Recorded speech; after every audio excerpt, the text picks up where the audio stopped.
किले के दाखिली और खारजी रास्तों पर खंदकें खोदनी होंगी। हमें खंदकों पर आहनी नेज़े लगाने होंगे।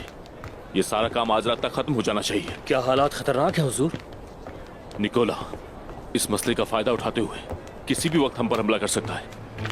मैं चाहता हूं कि बेहतरीन घोड़ों और मेहमानों को अपने साथ लो और महल के तमाम कमजोर हिस्सों की मरम्मत करो। जैसे आपका हुक्म।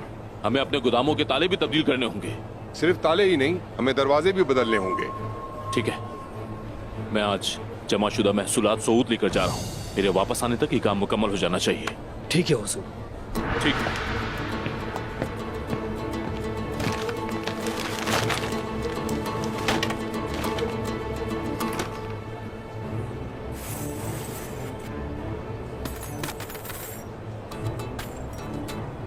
माशाअल्लाह माशाअल्लाह, अल्लाह का शुक्र है ये साल खुशहाल था।